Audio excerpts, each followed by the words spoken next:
আসসালামু আলাইকুম এভরিওয়ান। এই মুহূর্তে আপনারা আমার হাতে একটি ফোন দেখতে পাচ্ছেন, আর এই ফোনটির দেখতেছেন এলইডি লাইট জ্বলতেছে চারপাশে। এটি হচ্ছে কিভাবে আমরা যখন কারোর সাথে ফোনে কথা বলি কিংবা কাউকে ফোন দিই, তখন এই ফোনের চারপাশে এবং কলের যে আইকনগুলি আছে সেগুলিতে এরকমের এলইডি বাল্ব জ্বলবে, এলইডি মিউজিক বাতির মতো জ্বলবে। আর এই সেটিংসটি আপনি কিভাবে করবেন তা আমি আজকে আপনাদেরকে দেখিয়ে দেবো। আর এই সেটিংসটি করার পরে আপনার ফোন যদি যে কেউ দেখে, তখনই সে আপনাকে মোবাইল ফোনের বস বলতে বাধ্য হবে। সো বন্ধুরা, এই সেটিংসটি কিভাবে করবেন চলুন আমি সেটি আপনাদেরকে দেখিয়ে দিই। আর বন্ধুরা, এই কাজটি করার জন্য আমাদের একটি অ্যাপ্লিকেশনের প্রয়োজন হবে। আমরা গুগল প্লে স্টোর থেকে সেই অ্যাপ্লিকেশনটি ইনস্টল করে নেব। আমরা গুগল প্লে স্টোরে গিয়ে সার্চ বক্সে লিখব এলইডি কলার স্ক্রিন ফোন ডায়ালার, এটি লিখে সার্চ করলে দিলে দেখবেন অ্যাপ্লিকেশনটি চলে এসেছে। আমরা এখান থেকে অ্যাপ্লিকেশনটি ইনস্টল করে নেব। ইনস্টল করার জন্য কিছুক্ষণ অপেক্ষা করব।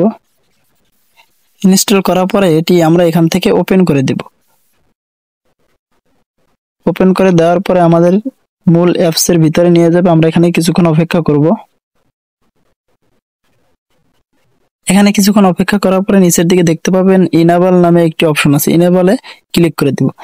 ইনেবলে ক্লিক করে দেওয়ার পরে এখান থেকে দেখতে পাবো এলইডি কলার স্ক্রিন ফোন। আমরা নিচ থেকে এটিকে সিলেক্ট করে দেব। এটি সিলেক্ট করে দেওয়ার পর এখান থেকে সেট অ্যাজ ডিফল্টে ক্লিক করে দেব। সেট অ্যাজ এ ডিফল্টে ক্লিক করে দেওয়ার পরে আমাদের মূল অ্যাপসে নিয়ে আসবে। আমরা এখন এখান থেকে আমরা এটি সেট করে নেব, আমাদের মন মতো সেট করে নিতে পারবো। আমরা উপরে দেখতে পাবো কলার ডিসপ্লে। কলার ডিসপ্লে যে অপশনটি আছে, এখানে আমরা যে ফোন দিব সেই ডিসপ্লেটি আমরা কিভাবে দেখতে চাই, এখানে মিনিমাল দেওয়া আছে। মিনিমাল শুধু এখানে নাম শো করবে। তারপরে আছে হরিজন যেটা দেওয়া আছে সেটা এখানে সিম কার্ড প্লাস নাম শো করবে। আপনি এখান থেকে চাইলে যেটা খুশি সেটা সেট করে নিতে পারেন, আপনার পছন্দ অনুযায়ী আপনি সেট করে নেবেন। আমি এখান থেকে সিম্পল যে বিষয়টি রয়েছে আমি সেটি সেট করে দিচ্ছি। দেন এখান থেকে কলার অ্যাভাটার, আপনি এখানে পিকচার অ্যাড করতে পারবেন বা অ্যাভাটার ফটো দিয়ে রাখতে পারবেন। তারপরে নিচে অপশন দেখতে পারবেন এলইডি লাইট কালার। এখান থেকে আপনি যে এলইডি কালারগুলি আছে বা লাইটের যে কালারগুলি আছে সেগুলো এখান থেকে সিলেক্ট করে নিতে পারবেন। আমি এখান থেকে যা আছে তাই থাকবে, এটি রেখে দিচ্ছি। তারপরে এখান থেকে নিচে দেখতে পারবেন কলার বাটন স্টাইল। আপনি এখানে কল দিলে যে রিসিভ করবেন বা বাটনটা সেটা কিভাবে আপনি রাখতে চান সেটি এখান থেকে আপনার পছন্দ অনুযায়ী সেট করে নিতে পারবেন। আমি এখান থেকে গুগল যে অপশনটি আছে আমি এটি সিলেক্ট করে দিচ্ছি।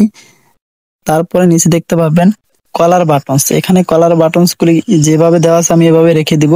দেন এখান থেকে এখানে ফন্ট স্টাইল আপনি চেঞ্জ করে নিতে করতে পারবেন। তারপরে দেখতে পারবেন এলইডি লাইট সেটিং। এখান থেকে লাইটের যে স্পিড সেটি আপনি কমাতে বাড়াতে পারবেন। এখান থেকে লাইটের যে স্পিড সেটি কমাতে বাড়াতে পারবেন, এখান থেকে কমাতে বাড়াতে পারবেন। দেন লাইটের যে বর্ডার সাইজ সেটিও কমাতে বাড়াতে পারবেন, এখান থেকে কমানো বাড়ানো যাবে। আমি এখানে বাই ডিফল্ট যেটা আছে আমি সেটি রেখে দিচ্ছি। দেন এখান থেকে সেভ করে দিচ্ছি। তারপরে ব্যাকগ্রাউন্ড ইমেজ, আপনি যদি আপনার কল দেওয়ার পর এখানে একটি ব্যাকগ্রাউন্ড ইমেজ শো করবে, সেটি যদি আপনি সেট করতে চান তাও করতে পারবেন। আমি বাই ডিফল্ট যা আছে আমি সেইগুলোই রেখে দিচ্ছি। এখানে উপরের দিকে দেখতে পাবেন প্রিভিউ অ্যান্ড অ্যাপ্লাই নামে যে অপশনটি আছে, এখান থেকে প্রিভিউ অ্যান্ড অ্যাপ্লাইতে ক্লিক করে দিবেন।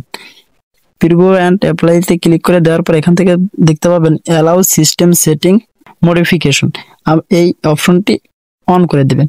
এই অপশনটি অন করে দেওয়ার পরে আবারও ব্যাকে চলে যাবেন। এখান থেকে ব্যাকে যাওয়ার পরে অল কন্টাক্ট নামে যে অপশনটি আছে এখান থেকে নিচের দিকে দেখতে পাবেন অল কন্টাক্ট নামে একটি অপশন আছে, সিলেক্ট করে দেবেন। অল কন্টাক্ট সিলেক্ট করে দেওয়ার পরে গো টু সেটিংস অপশনে ক্লিক করে দেবেন। আমি এখান থেকে গো টু সেটিংস অপশনে ক্লিক করে দিলাম। এখান থেকে গো টু সেটিংস অপশনে ক্লিক করে দেওয়ার পর এখান থেকে নিচের দিকে আমরা যে অ্যাপ্লিকেশনটি ইনস্টল করেছি সেই অ্যাপ্লিকেশনটি খুঁজে বের করব। এখান থেকে এই যে সেই অ্যাপ্লিকেশনটি পেয়ে গেলাম, এই অ্যাপ্লিকেশনটিতে ক্লিক করে দেব। এই অ্যাপ্লিকেশনটিতে ক্লিক করে দেওয়ার পর এখান থেকে অ্যালাউ ডু নট ডিস্টার্ব এই অপশনটি অন করে দেব। এই অপশনটি অন করে দিয়ে অ্যালাউ করে দেব। অ্যালাউ করে দেওয়ার পর এখান থেকে ব্যাকে চলে যাব। ব্যাকে যাওয়ার পর আমাদের এই সেটিংসটি হয়ে গিয়েছে। এখন থেকে আমাদের ফোনে যদি কেউ ফোন দেয় আমাদের সামনে এইভাবে ইন্টারফেস শো করবে, এলইডি লাইট স্ক্রিনে মিউজিক বাতির মতো জ্বলবে, এবং আমি যদি কাউকে ফোন দিই সেটিও আমার এরকমের শো হবে। সো বন্ধুরা, এই ছিল আজকের ভিডিওটি। যদি ভিডিওটি ভালো লেগে থাকে একটি লাইক দিবেন এবং কমেন্ট করে আপনার মতামত জানাবেন।